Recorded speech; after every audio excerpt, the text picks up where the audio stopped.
아멘. 하나님 아버지 찬양 가운데 임하여 주시옵소서. 이 자리에 임하여 주셔서 영원 무궁히 우리 가운데 머물러 주시옵소서.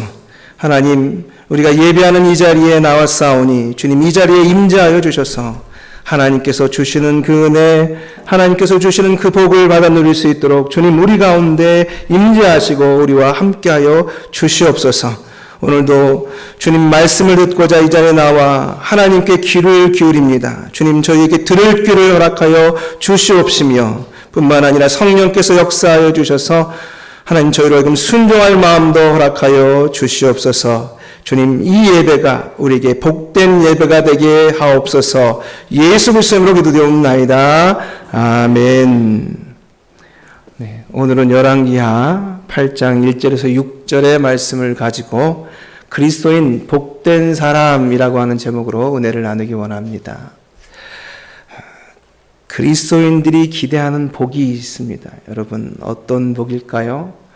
많은 그리스도인들은 이 복을 받고 싶어 합니다. 물론 물질적인 복이죠. 하지만 물질적인 복을 단순하게 받는 것이나 이런 방식으로 어떤 방식이냐? 형통의 방식으로 받기를 원합니다.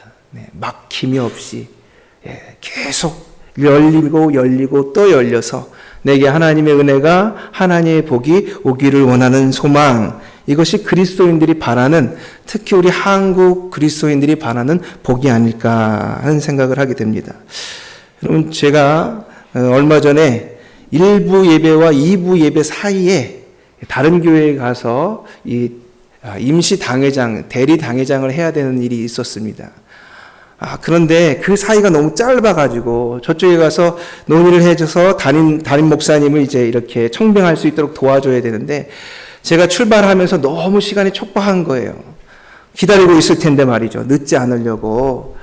차를 막 가는데 말이죠. 뭐가 제일 걸릴까요? 그렇죠. 신호등이 계속 걸립니다. 그런데 참 놀랍게도 말이죠. 안 늦게 갔어요. 늦으면 여러분 저만 늦는 게 아니고 모두 늦을까요? 조양교회 김기환 목사님이 늦으셔가지고 조양교회도 늦은 게 되기 때문에 참 이게 어렵습니다. 그래서 여러분 하나님 늦지 않게 해주세요 했는데 아니나 다를까 척 신호가 마치 경찰이 신호기 옆에 서가지고 신호를 조절해가지고 가시라고 하는 것처럼 탁 맞게 가는 거예요. 여러분 늦을 줄 알았는데 3분 전에 도착해가지고 싹 여유롭게 들어갔습니다. 네, 여러분 이 착착착 열려가는 이 기쁨 말이죠. 이 축복 말이죠. 여러분에게도 임하기를 예수님으로 축복합니다. 네, 이 축복이 우리는 필요하고 또 그리스도는 그렇게 복 줄 사람으로 지정이 되어 있습니다. 오늘 본문에 보면 이 시대는요 북이스라엘 여로보암 왕 시대입니다. 이 여호람 왕 시대입니다. 여호람 왕. 이 여호람 왕은 아합의 아들입니다. 아합 왕의 아들. 그러니까 당시에 이 아합의 아들인 왕은 아합 때에는 엘리야라고 하는 선지자가 있었고 그 다음에 이 여호람 왕 때에는요 엘리사라고 하는 선지자가 있었습니다. 우리가 알기로는 엘리야가 더 유명하잖아요. 하늘에서 불이 내렸기 때문에. 근데 여러분 진짜 근동에서 정말 유명한 선지자는 엘리사였습니다. 엘리사는 국제적인 선지자였어요. 남의 나라에서 사람을 보내서 병을 고쳐달라고 할 정도로 누굽니까? 나아만 장군이 찾아오잖아요. 그 정도로 유명한, 나중에는 이 아람에 있는 왕까지 밑에 신하를 보내서 내가 살겠느냐 죽겠느냐 물어봐달라고 얘기할 정도로 아주 이 엘리사라고 하는 이 선지자는 대단한 선지자였습니다. 그러니까 엘리야가 하늘나라 갈 때 자기 갑절의 능력을 달라고 기도하잖아요. 하나님 갑절의 능력을 엘리사보다 더 큰 능력을 부어주신 것이죠. 그러던 이 선지자를 잘 섬기는 한 여인이 있었는데 이름하여 수넴 여인이라고 부릅니다. 이 수넴 여인은 이렇게 말씀을 전하러 오고 가는 이 엘리사를 보고 마음이 안 됐어서 자기 중간에 집을 마련하고 그곳에서 편히 쉬었다 가실 수 있도록 방을 꾸며서 대접하던 사람이었습니다. 그가 이 정성이 너무 기특하고 해서 엘리사를 통해서 복을 받게 되는데 그게 첫 번째 자녀에 대한 복이었고 두 번째는 오늘 나오는 큰 복입니다.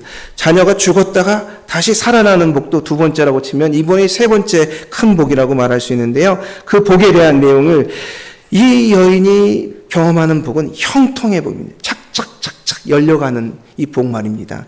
이 복을 살펴보면서 우리가 가져가야 될 믿음의 요소들을 한번 살펴보도록 하겠습니다. 우리 1절과 2절, 3절의 말씀입니다. 한번 같이 읽겠습니다. 시작! 엘리사가 이전에 아들을 다시 살려준 여인에게 이르되 너는 일어나서 내 가족과 함께 거주할 만한 곳으로 가서 거주하라. 여호와께서 기근을 부르셨으니 그대로 이 땅에 7년 동안 이 말이라 하니 여인이 일어나서 하나님의 사람의 말대로 행하여 그의 가족과 함께 가서 블레셋 사람들의 땅에 7년을 우거하다가 7년이 다음에 여인이 블레셋 사람들의 땅에서 돌아와 자기 집과 전토를 위하여 호소하려 하여 왕에게 나아갔더라. 네. 엘리사가 어느 날 찾아왔습니다. 하는 말이 이제 7년간 기근이 들 거라는 겁니다. 이 7년간의 기근 동안 너무 고통스럽고 힘들 것이니까 너는 다른 곳, 거주할 만한 곳에 가서 거주하라. 왜 7년의 기근이 드느냐? 이것은 하나님으로부터 온 것이라고 1절에 여호와께서 기근을 부르셨다라고 적고 있습니다. 북이스라엘은 아직도 이 여호람이라고 하는 왕이 엘리사라고 하는 선지자와 여호와에 대해서 관심이 있지만 여전히 아직 그의 어머니 이세벨이 살아있는 상태입니다. 이세벨은 바알과 아세라를 대놓고 섬기던 사람입니다. 그래서 지금도 전국 각지에 바알과 아세라를 섬기는 수많은 선지자들이 있고 수많은 제사장들이 있는 상태였습니다. 그런 상태에 하나님께서 보시다가 안 되겠다. 7년간 기근을 그들에게 불러 정신 좀 차리게 해야겠다 생각하신 것 같습니다. 그래서 엘리사가 그것을 얼른 알아듣고 누구에게 이야기했느냐? 네. 그를 늘 잘 섬기는 이 수넴 여인의 가정에게 이야기한 것입니다. 그런데요, 이 여인도 고민이 있었습니다. 그 여인은요, 부유하게 살았다고 합니다. 그러니까 만약에 떠나게 될 때 자기의 땅과 집과 이 모든 걸 놔두고 가야 되는데 이것도 쉽지 않지 않습니까? 지금도 현재 이 땅에 머물러 있는 상태의 기근은 아직 안 왔는데 이거를 들어야 되나 말아야 되나 말이죠. 여러분, 하나님은요, 항상 우리의 앞에, 우리의 미래를, 우리의 앞길을 먼저 보시는 줄 믿습니다. 여러분, 하나님은요, 우리보다 항상 우리의 앞길을 먼저 보시는 분입니다. 그러면 그때의 기근이 얼마나 힘들지를 잘 아는 거예요. 예전에 제가 자료에 보니까 1994년 김일성이가 죽었대요. 근데 김일성이 죽었는데 그때 북한 사람들 배급 체계가 깨져가지고 그렇지 않아도 힘들고 어려울 때 무려 200만 명이 기근에 죽었다는 겁니다. 여러분, 이 기근이라는 게 얼마나 무서운지 몰라요. 이게 7년이 계속된다고 하는 건 엄청난 피해로 돌아오는 것이거든요. 아무리 부자라 할지라도 말이죠. 이 무서운 것들을 피하게 하나님이 피할 길을 내주시는 것이죠. 엘리사를 통해서 하나님을 잘 섬기고 있기 때문에 그랬던 것입니다. 그런데 중요한 건 이때 뭐가 작용해야 되느냐? 첫째, 들을 귀가 있어야 됩니다. 하나님의 말을 들을 귀가 있어야 됩니다. 여러분, 들을 귀가 있고도요, 순종하지 않는 사람들이 있습니다. 누굽니까? 대표적으로 요나입니다. 요나는 가라는 곳 안 가고 딴 곳으로 갔잖아요. 사실 들을 귀가 완전하지 못한 상태이죠. 그럼 들을 귀가 먼저 있어야 그것을 하나님의 사람의 말대로 행하여 라고 하는 2절의 말씀처럼 이 말대로 행할 수 있는 이 들을 귀가 있어야 되는데 들을 귀가 없다면 또 들을 수 없는 것이고 들었는데 순종할 마음이 없다면 또 순종하지 못하는 겁니다. 그렇게 고스란히 힘들고 어려운 일을 겪는 거죠. 그런데 이 여인은 우리 2절 같이 읽겠습니다. 2절 시작. 여인이 일어나서 하나님의 사람의 말대로 행하여 그의 가족과 함께 가서 블레셋 사람들의 땅에 7년을 우거하다가 하나님의 사람의 말대로 행하였다. 그래서 순종한 것이죠. 그리고는 블레셋 땅에 거했습니다. 블레셋 땅은 사마리아와 밑에 남유다, 이렇게 북이스라엘, 남유다가 있는데 이 중간쯤에 있어요. 근데 어디 쪽에? 지중해 쪽, 바다 쪽으로 가까이 있습니다. 바다가 있으면 아무래도 수분이 많이 올라오기 때문에 강수량이 많습니다. 비가 많이 내려요. 그럼 비가 많이 내린다는 건 기근이 오거나 가뭄이 들면 그래도 그 지역은 비가 내리는 지역이라는 거예요. 그러니까 가뭄이 들어도 덜 힘든 지역으로 블레셋 땅에 갔습니다. 당시 블레셋은 이미 지금 이 여로보암 왕이 지금 때에 아시아나 다른 왕들이 있는 때이기 때문에 그전 벌써 다윗이 블레셋을 이미 많이 정복해가지고 블레셋의 힘이 많이 약화되어 있는 상태였습니다. 그러니까 그곳에 들어가서 살아도 아무 지장이 없었던 것이죠. 그렇게 그들은 이 기근을 7년간의 기근을 피하게 됩니다. 여러분 또 이렇게 기근 때문에 떠났던 사람이 있어요. 그들은 당시 이스라엘 땅에 10년의 기근이 들었습니다. 그래서 유다 베들레헴을 떠나서 모압 지방으로 들어간 가정이 있었습니다. 그는 고백합니다. 내가 풍족하게 나갔더니, 그는 원래 잘 사는 사람이었습니다. 다 꾸려가지고 이렇게 10년 동안 가뭄이 든 에돔 땅에 있느니 모압 땅에 가면 이 모든 재물과 함께 더 잘 살 수 있을 것이라고 하는 꿈을 가지고 모압 땅에 갑니다. 그런데요, 이 시대가 언제 때였느냐? 바로 사사시대입니다. 영적인 방향 감각을 상실했던 시대. 사람마다 자기의 소견에 옳은 대로 행하던 그 시대에 하나님의 사람의 마음에 따라 간 것이 아니라 그냥 자기가 생각하기에 이게 논리적이고 현명한 판단이라고 생각하고 간 거예요. 그런데 아니나 다를까 원치 않는 일들이 생깁니다. 엘리멜렉이라고 하는 남편이 갑자기 죽습니다. 그래서 이 나옴이라고 하는 여인은 두 아들을 쳐다보고 살았어요. 다행히 이 두 아들에게 두 며느리가 생겼는데, 부인들이 생겼는데, 하나는 오르바고 하나는 룻입니다. 룻기의 이야기예요. 그런데 좀 지나서 다시 또 두 아들, 말론과 기륜이 죽습니다. 그래서 3명의 여자, 3명의 과부만 남게 됩니다. 미망인들만 남게 되죠. 그런데 그들이 그때서야 나오미는 이야기합니다. 내가 잘못하였다. 그가 스스로 이야기하기를 여호와께서 내게 징벌을 하셨고 전능자가 나를 괴롭게 하셨다. 이렇게 표현합니다. 자기가 잘못했다는 거예요. 여호와의 손이 나를 치셨으므로 내가 이렇게 되었다라고 그가 잘못했다고 고백하며 베들레헴으로 다시 돌아오죠. 그럴 때 사람들이 이야기하면서 나오미가 왔다. 얼마나 부자였는지 10년 만에 돌아오는데 사람들이 아는 거예요. 나오미가 왔다. 나오미가 왔다. 근데 나오미라고 부르지 말고 나를 마라라고 불러라. 여러분 나오미란 이름은 달콤함, 감미로움, 내 인생은 감미롭고 달콤하다 이런 뜻입니다. 그런데 그의 살았던 삶은 그러지 않았어요. 그래서 나를 마라라고 불러. 마라가 뭡니까? 쓰디 쓴 인생, 힘들고 어려웠던 인생이었음을, 괴로움의 인생이었음을 그가 스스로 고백하는 겁니다. 하지만 그렇게 그가 하나님께 징벌받았음을 고백하고 베들레헴에서 새 삶을 시작했을 때 하나님이 차츰차츰 그 며느리를 통해서 복을 주시는 장면이 룻기의 내용입니다. 여러분, 하나님의 말씀을 인정하고 듣고 순종할 줄 아느냐 없느냐에 따라서 그의 인생이 달라지는 것입니다. 지금 이 여인은요, 자기의 모든 걸 내려놓고 가라는 그 말에 하나님의 사람의 말을 듣고 갑니다.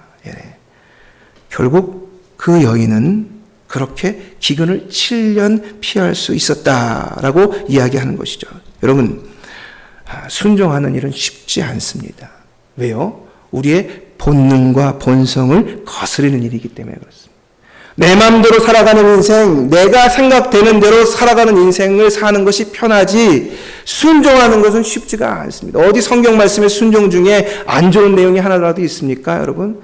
아닙니다. 그런데 그렇게 살아가기 힘듭니다. 그래서 순종은요, 의도적이고 수동적인 거예요. 의도적으로 하셔야 되고 수동적으로 하나님께서 말씀하신 그 말씀을 듣고 하셔야 되는 게 순종입니다. 불순종이요, 자동적이고 능동적으로 자동으로 됩니다. 그건 생각할 필요도 없어요. 저절로 그냥 막 돼요.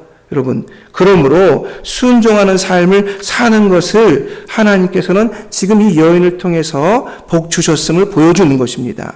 여러분, 하나님을 위하는 자와 자신을 위하는 자는 늘 성경에서 부딪힙니다. 우리의 삶에도 부딪혀. 그렇지만 하나님을 위하는 자로 살아가기가 쉽지 않은 거예요. 예수님께서 말씀하십니다. 하나님을 위하다 보면 자기의 모든 걸 내려놔야 되고 떠나야 되기 때문에 죽는 것과 같아요. 하지만 죽고자 하는 자는 살 것이요.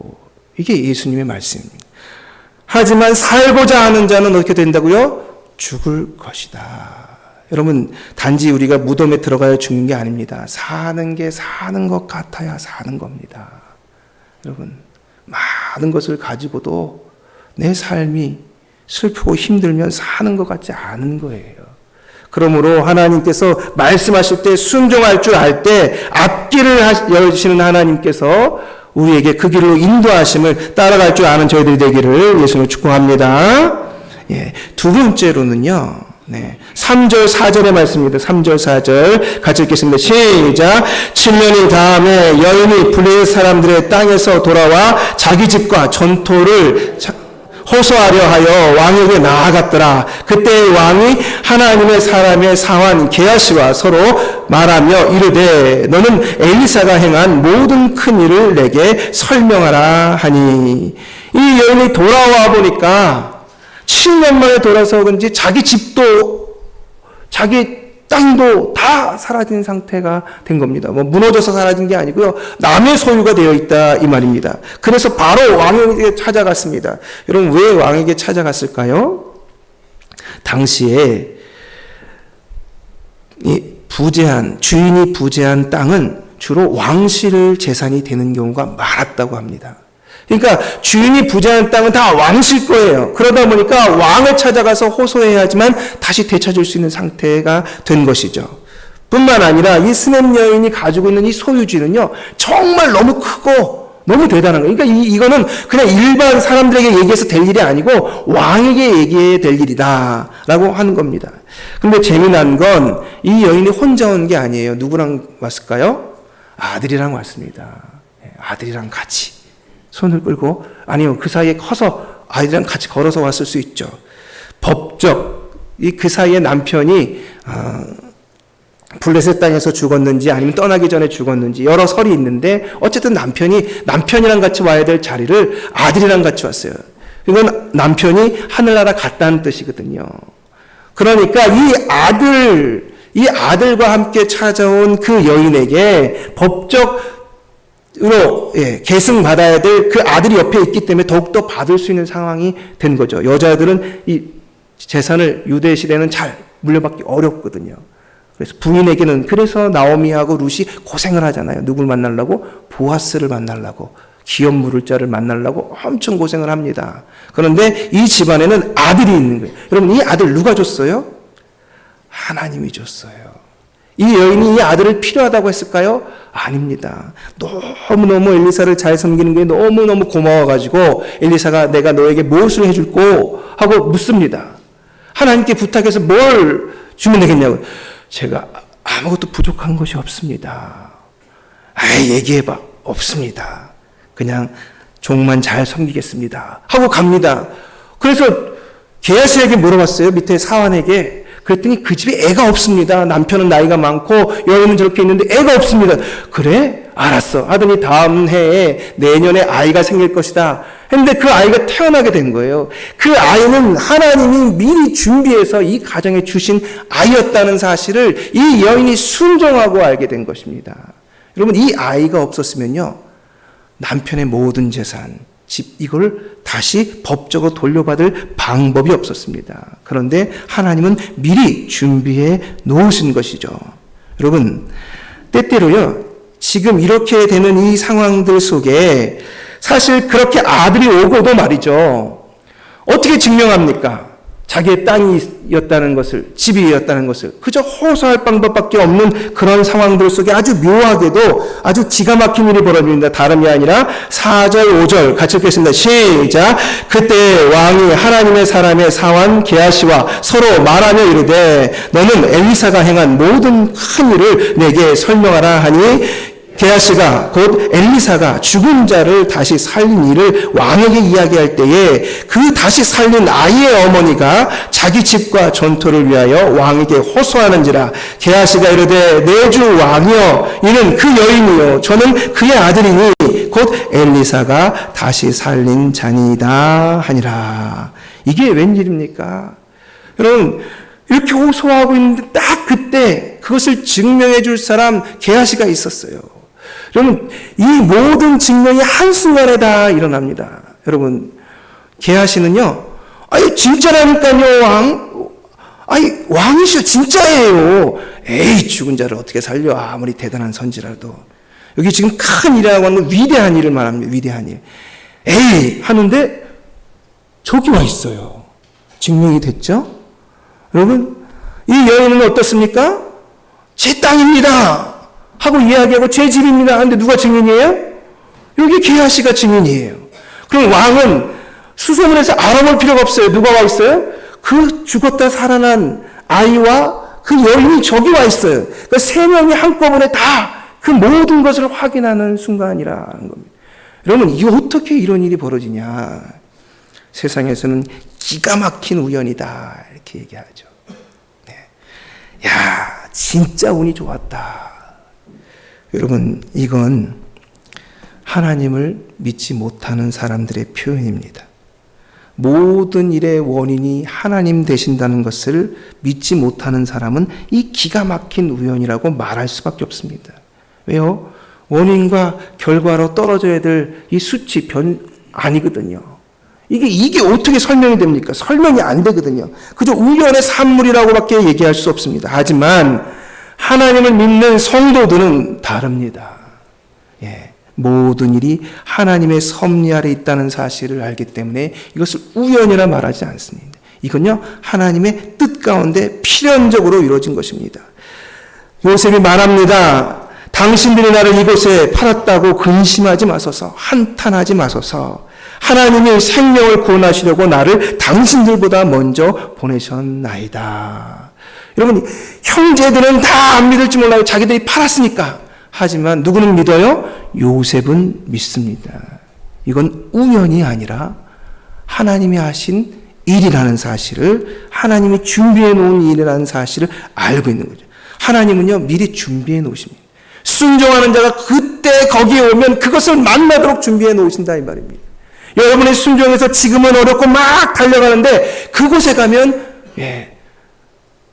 신호등이 탁 바뀔 준비가 되어 있다 이 말입니다. 하나님께서 척척척 열어가시도록 믿음에 순종하는 자마다 그렇게 하게 하신다는 거예요. 여러분, 준비해 놓으신 것이 있는데 다 받는 것은 아닙니다.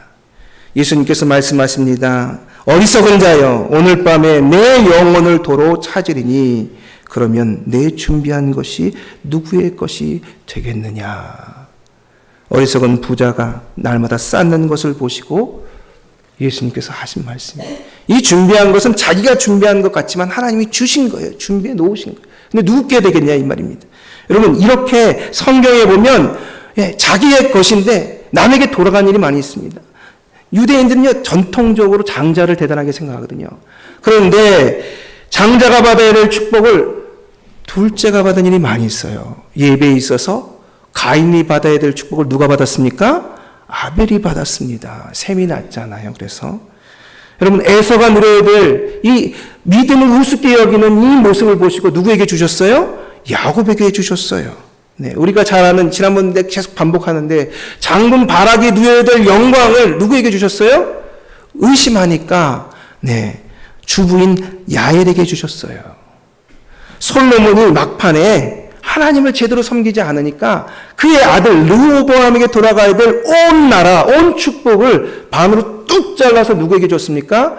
느밧의 아들 여로보암에게 주셨습니다. 여러분,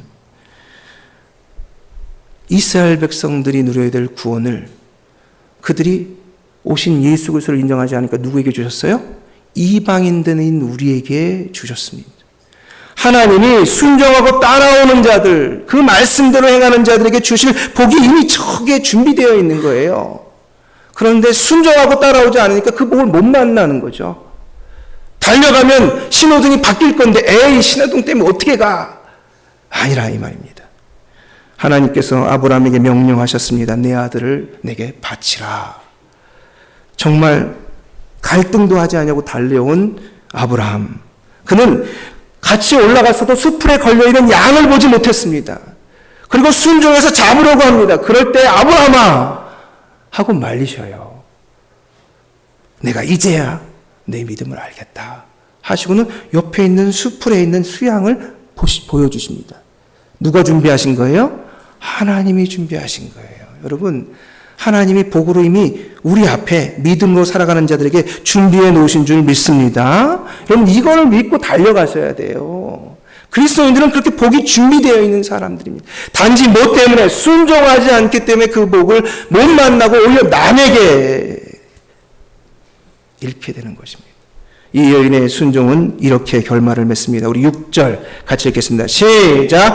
왕이 그 여인에게 물으매 여인이 설명한지라 왕이 그를 위하여 한 관리를 임명하여 이르되 이 여인에게 속한 모든 것과 이 땅에서 떠날 때부터 이제까지 그의 밭에 소출을 다 돌려주라 하였더라. 여러분, 이 여인이 얘기했으면 사실 쉽게 그냥 무시하고 넘어갈 수 있을 터인데 그만 게하시가 그의 아들과 그 여인을 증명해 주는 바람에 더 신중하게 왕이 진짜냐? 하고 물어보니까 진짜랍니다. 그러니까 어떻게 합니까? 그래? 그리고는 그 여인을 위한, 그 가정을 위한 관리를 임명해 줍니다. 이 사람에게 있는 모든 집과 땅 다 찾아줘라 네가. 그리고 그것뿐만 아니라 이 여인이 떠났을 때의 소출과 추수했던 모든 것을 지금까지 다 모아서 줘라. 여러분, 그 여인이 떠났으면 사실 그 소출은 그의 것이 아닙니다. 하지만 덤으로 하나님의 살이 큰 일을 행하신 그 목격자로서 덤으로 그에게 주시는 복을 누립니다. 여러분, 우리 인생에 우리가 받지 못할 복을 이미 하나님은 예비해 놓고 계십니다. 믿음으로 달려갈 때, 순종하며 달려갈 때 우리가 예비하신 그 복을 누리게 될 줄 믿습니다. 이것들을 다 누리신 우리 조양교회 성도님들이 되기를 원합니다.